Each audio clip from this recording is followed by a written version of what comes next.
السلام علیکم۔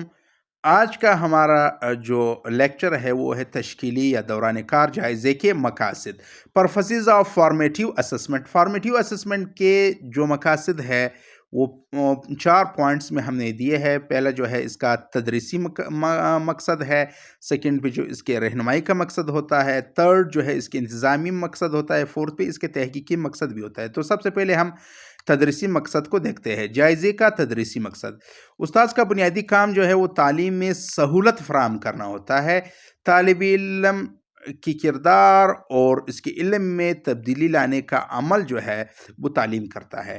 طالب علم کی کردار میں جو تبدیلیاں لانا مطلوب ہو اس کو ہم اہداف کہتے ہیں، اور ان اہداف کو حاصل کرنے کے لیے جو طریقے استعمال کیے جاتے ہیں اس کو ہم تدریس کہتے ہیں، اور وہ ذرائع جن سے یہ معلوم کیا جائے کہ تدریس کس حد تک مؤثر رہی تعلیم کے، اس کو ہم جائزہ کہتے ہیں۔ تعلیم کے یہ تینوں پہلو جو ہے، اسپیکٹ جو ہے وہ باہم لنک ہے۔ اس لحاظ سے دیکھا جائے تو تدریس کے جو سب پرپزز ہے وہ 3 ہیں۔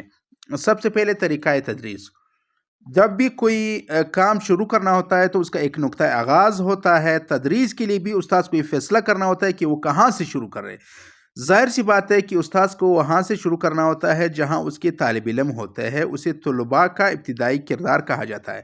مثلا اردو کا استاذ اگر زمانہ پڑھانا چاہتے ہیں تو اسے معلوم ہونا چاہیے کہ اس کے طلباء زمانے کا کوئی تصور رکھتے ہیں یا نہیں، فقرے کے ساخت کا علم رکھتے ہیں یا نہیں، مطلب اسم فعل حرف جانتے ہیں کہ نہیں۔ اس علم کو بنیاد بنا کر وہ زمانہ پڑھانا شروع کر دیتا ہے۔ سیکنڈ جو اس کا سب پرپز ہے، ذیلی جو مقصد ہے وہ مقصد کا شعور ہے۔ تعلیمی مقاصد طلباء کے سامنے کلیئر ہونے چاہیے، ان کو پتہ ہونا چاہیے کہ ہم سے کیا ڈیمانڈ کی جا رہی ہے۔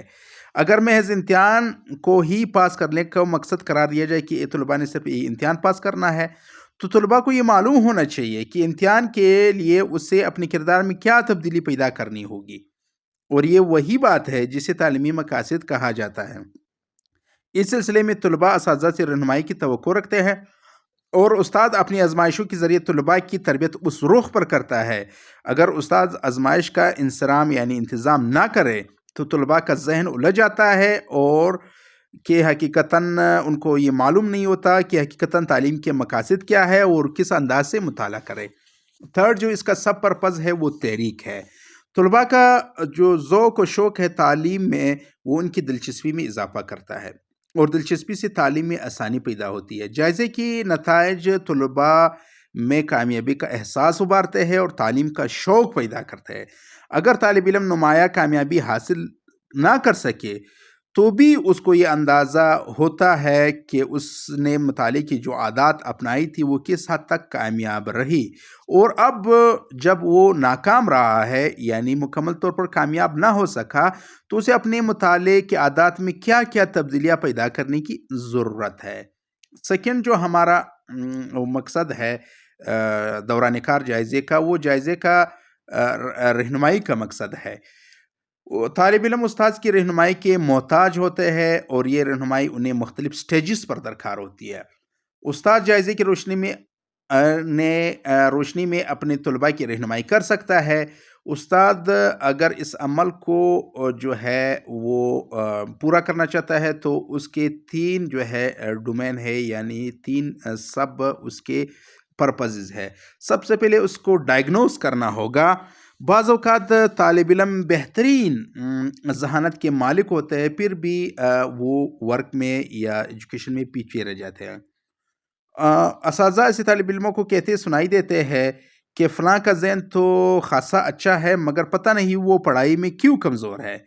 ظاہر سی بات ہے کہ اس صورتحال میں طالب علم میں کوئی ایسی کمزوری کو دور کیے بغیر اس کی تعلیمی ترقی کی ضمانت نہیں دی جا سکتی ہے۔ طالب علم کی اس قسم کی کمزوریوں کو معلوم کرنا، اس کو ہم تشخیص کہتے ہیں۔ جب ہم نے تشخیص کر لیا تو سیکنڈ جو اس کا پرپز ہے وہ مضامین کا انتخاب۔ تعلیم کے جو مختلف مراحل ہوتے ہیں، طلباء کو اپنے لیے مضامین کا انتخاب کرنا ہوتا ہے۔ اگرچہ ان کی حوصلہ افزائی کرنی چاہیے کہ وہ خود فیصلہ کرے، خود اپنا کوئی ڈیسیجن لے، تاہم فیصلہ کرنے میں ان کو رہنمائی درکار ہوتی ہے۔ یہ رہنمائی جائزے کے نتائج کی روشنی میں فراہم کی جا سکتی ہے۔ اس کے لیے طالب علم کی میلان، دلچسپیوں اور سابقہ جو نالج ہے اس کا جاننا ضروری ہوتا ہے۔ تھرڈ جو ہے وہ ہے پیشے کا انتخاب، جو سب اس کا پرپز ہے۔ ہمارے یہاں عام طور پر یہ سمجھا جاتا ہے کہ پیشے کا انتخاب تعلیم کے اختتام کے مرحلے کے بعد ہوتا ہے، حالانکہ یہ بات درست نہیں۔ اس بات کا انحصار کہ فرد آئندہ کیا پیشہ اختیار کرے گا اور اس کا میلان طبعی کے ساتھ ساتھ اس بات پر بھی ہوتی ہے کہ مختلف مضامین میں اس کا جو ہے کتنا نالج ہے، اور معلومات کا تجزیہ کر کے وہ از خود کوئی نتیجہ حاصل نہیں کر سکتے، یہ صلاحیت نہیں ہوتی اس میں۔ اس سلسلے میں اساتذہ کی امداد کی ضرورت ہوتی ہے۔ یہ امداد جو ہے معلومات اور تجزیہ اور جائزہ کے ذریعے ہی حاصل کیے جا سکتے ہیں۔ تو یہ ہمارا سیکنڈ جو ہے پرپس تھا، رہنمائی کے مقاصد۔ تھرڈ ہمارے پاس ہے انتظامی مقاصد۔ جائزے کی انتظامی مقصد جو ہے تعلیمی انتظامیہ کو جماعت بندی اور درجہ بندی کے سلسلے میں بے شمار فیصلے کرنے ہوتے ہیں، اور اس فیصلے کرنے میں جائزے کو ہی بنیاد بنایا جا سکتا ہے۔ اس مقصد کی جو تشریح ہے وہ درج ذیل جو کنٹینٹ ہے اس کے ذریعے کی جا سکتی ہے۔ سب سے پہلے جو ہے جماعتی ترقی، جب ایک طالب علم دوسری جماعت میں جاتا ہے، تعلیم کے دوران مختلف وقفوں سے یہ معلوم کرنے کی ضرورت ہوتی ہے کہ طلباء نے تحصیل کا ایک خاص معیار حاصل کیا ہے کہ نہیں، اور اس طرح کہ جن طلباء نے وہ معیار حاصل کیا ہے ان کو اگلی جماعت میں ترقی دی جائے۔ سیکنڈ جو اس کا سب کنٹینٹ ہے وہ ہے جماعت بندی۔